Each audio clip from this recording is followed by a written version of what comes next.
Bonjour à tous, aujourd'hui je vais vous parler du diadème de Joséphine Bonaparte. Un magnifique diadème de couronnement. Grace Kelly, princesse de Monaco, a porté ce diadème, une seule et unique fois lors d'un bal de carnaval en l'honneur du centenaire de Monaco. Et vous savez, pendant longtemps, peu de gens connaissaient ce diadème. Il appartenait à Van Cleef & Arpels, qui l'a racheté à son propriétaire. C'est eux qui ont dit au monde qu'il s'agissait du diadème de couronnement de Joséphine. Mais l'était-il? Peut-être n'était-ce qu'une campagne publicitaire de la maison de joaillerie.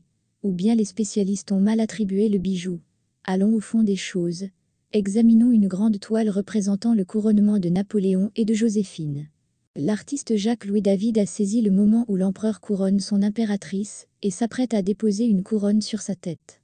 En y regardant de plus près, on se rend compte que le diadème de Joséphine est totalement différent. Il ne ressemble que de loin au diadème porté par Grace Kelly. Il existe un autre portrait, celui de l'artiste Jean-Louis-Victor Vigée du Vignoult. Il a représenté Joséphine avant son couronnement. Le diadème semble encore différent, conservant la forme des bijoux de l'œuvre de David, mais différent aussi. Peut-être le diadème Van Cleef & Arpels n'est-il pas un diadème de couronnement, mais un autre type de diadème? Ou bien celui porté par l'impératrice en 1804, a-t-il été complètement démonté et transformé en ce que nous considérons comme un diadème de couronnement? L'écrivain Vincent Mélan, qui a étudié les bijoux de la couronne de France, affirme que le diadème est assemblé à partir d'au moins 2 bijoux différents. À en juger par la technique, l'un des bijoux a été créé au début du XIXe siècle, ce qui correspond à l'année du couronnement-1804, et le second beaucoup plus tard. En outre, des maîtres ayant une expérience différente ont travaillé. La personne qui a décoré la partie inférieure, avec l'orteil, était moins expérimentée.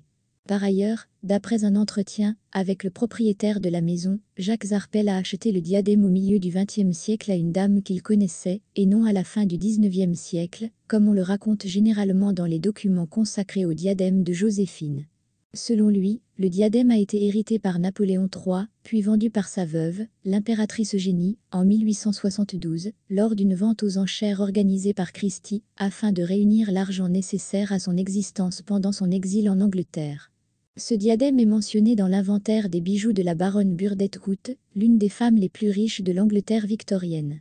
Il est également photographié dans son intégralité, ce qui laisse supposer que la réparation a eu lieu à la fin du XIXe siècle. Après la mort d'Angela Burdett-Coutts, il a été vendu à Ladimonde. Il s'agissait d'une femme française, une sorte de courtisane, qui a épousé l'un de ses très riches amants, Walter Mont. Ladimond est décédée en 1949 en France, et c'est auprès d'elle que la famille Arpels a acheté le diadème. Les dates et les raisons de ces modifications, ainsi que les informations sur les diadèmes dont les éléments ont été prélevés, ont été perdus dans le temps. Néanmoins, le bijou est daté de 1804 et aurait été réalisé par le joaillier Marie-Étienne Nittot, fondateur de Chaumet. La couronne est ornée de 1040 diamants en or jaune.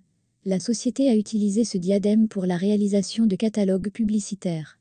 Dans ce cas, ce ne sont pas des filles ordinaires qui ont posé pour le catalogue. Par exemple, la photo ci-dessous montre des mannequins portant le diadème de couronnement de Joséphine. L'une d'entre elles est la célèbre chanteuse Gilles Corret, l'autre est Nancy Baird, actrice et mannequin. Le diadème a été prêté à certaines dames. J'ai trouvé des informations indiquant qu'il a été porté par Maria von Leuchtenberg de Pascal, en 1949 lors de la sortie de Joseph de Pascal, la chanteuse Gilles Corret, l'actrice et mannequin Nancy Baird, Rose Kennedy, mère du président des États-Unis, épouse de l'ambassadeur des États-Unis au Danemark, la femme d'affaires et philanthrope Jeanne Anderson Dudley, la princesse Grace de Monaco et la princesse Isabelle d'Orléans-Brabant, à l'occasion du mariage de sa petite-fille. On dit généralement qu'il s'agit du diadème de couronnement que Napoléon a offert à Joséphine pour l'occasion. Si l'on suppose que le diadème était un cadeau en l'honneur du couronnement et non pour le couronnement, tout s'explique. Elle aurait pu recevoir le cadeau après la fête et porter un autre bijou le jour du couronnement. Mais cette hypothèse n'exclut pas une modification réelle du bijou. Qu'en pensez-vous? Merci d'avoir regardé cette vidéo.